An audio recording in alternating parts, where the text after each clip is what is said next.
बरगढ़ बंद है धान मंडी सरला धान घिना बिका नहीं सरला चाषी दुख दुर्दशा मंडी ने धान पड़ीचे लाख लाख बस्ता वर्षारे भिजी धान हेलान गजा चाषीर मुणे अकाल चढ़क सरकार मारुछे मजा।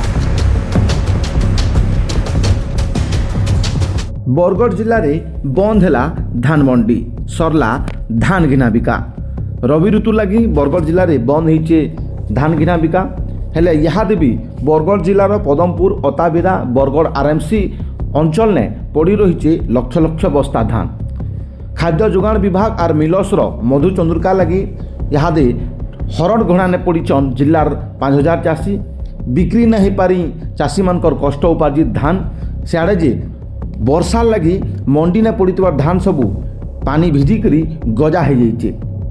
ई खेल धान घिना बिकारे व्यापक दुर्नीति होइतिबार अभियोग आनला बरगढ़ जिलार कृषक संगठन। गला मे 11 तारीख बरगढ़ जिले में धान मंडी खुलीला।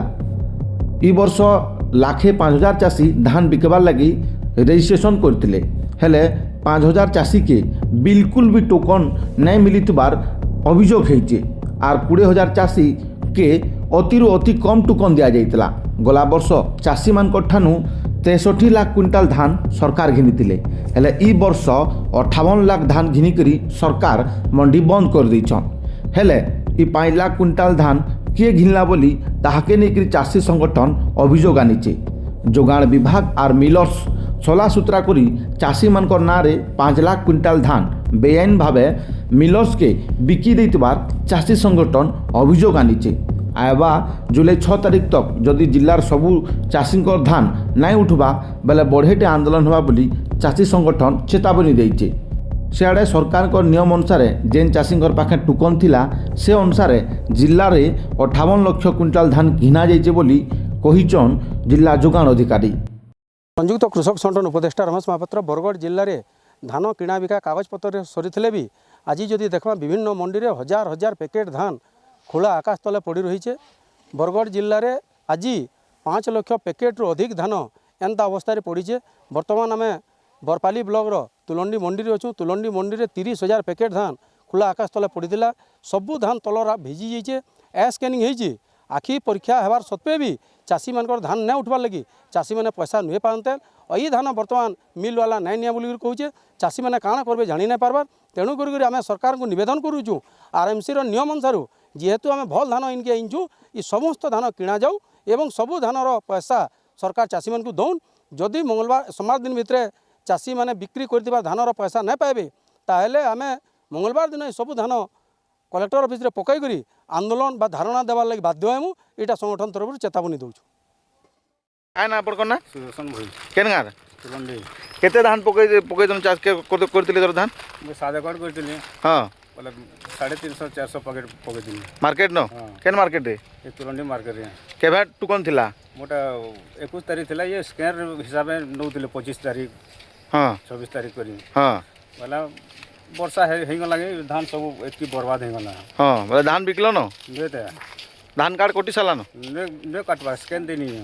हां हां ना आपण का ना आगे बोले कि ना सुनेंगे सर आपण टुकन केबे थिला 26 तारीख थिला 26 तारीख धान बिकले न धान ना बिक पाता सर केन केना करजन धान केन अछि स्कैन हो जाइए धान सब पड़ी के तलक चापे धान गजा जाइए फिर डबल सुखै जो एटा तलक चापे मार्केट धान अछि। हां मार्केट रे धान अछि से ऑफिसर माने तो कहउजन कि धान सब जेने मा टुकन थिला सबको धान आमे घिनी सालु न बोलजन धान खाली कार्ड काटी निजन सर हमर धान सब पड़ी जेते मार्केट रे 20-30,000 पैकेट अछि तल नै जे माने आपन धान कार्ड कटी छी। हां कार्ड कटी किंतु धान पैसा न पड़बार पैसा न पड़े कि धान भी मार्केट न उठे धान भी मार्केट रे केना करूजन आपन हमें का करबो सर सब हताश होकर बसी कहू प्रशासन के केंद्र के जल्दी ने हम धान मान कर कहू।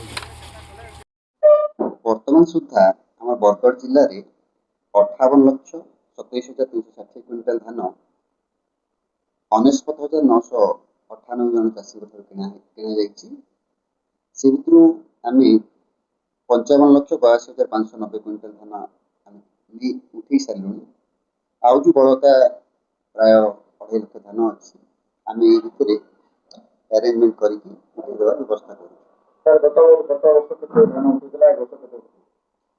तार तथ्य तो बर्तमान मत ना तार तथ्य दे दूसरी ତେବେ ଯାହା ଯାହା ଭ୍ୟାଲିଡ୍ ଟୋକେନ୍ ଥିଲା ଆଉ ଯେଉଁ ଚାଷୀମାନେ ଉପସ୍ଥିତ ଥିଲେ ସମସ୍ତଙ୍କ ଧାନ ଆମେ କିଣିଦେଇଛୁ।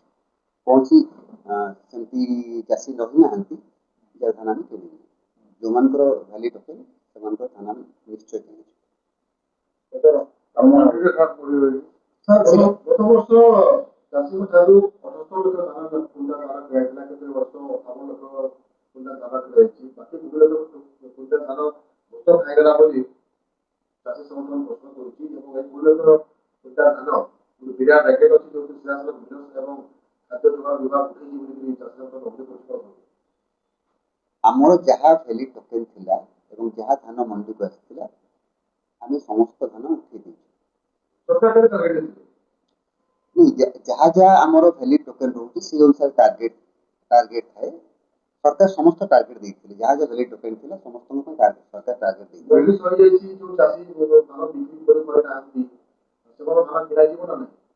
ଦେଖନ୍ତୁ ମୁଁ ଆଗରୁ ମୋତେ କହିସାରିଛି, ଭ୍ୟାଲିଡ୍ ଟୋକେନ୍ ଯାହା ଅଛି ଆମେ ସମସ୍ତଙ୍କ ଧାନ ଆମେ କିଣି ସାରିଛୁ।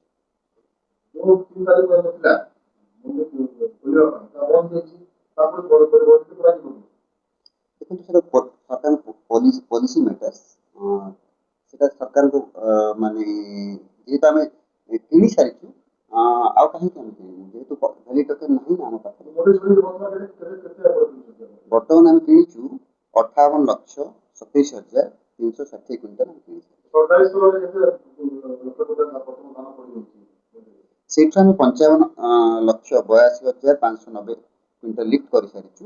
ଆଉ ପ୍ରାୟ 2.44 ଲକ୍ଷ କୁଇଣ୍ଟାଲ ରହିଛି, ଯୋଉଟାକି ଆମେ ଅତି ଶୀଘ୍ର ଉଠେଇଦେବୁ।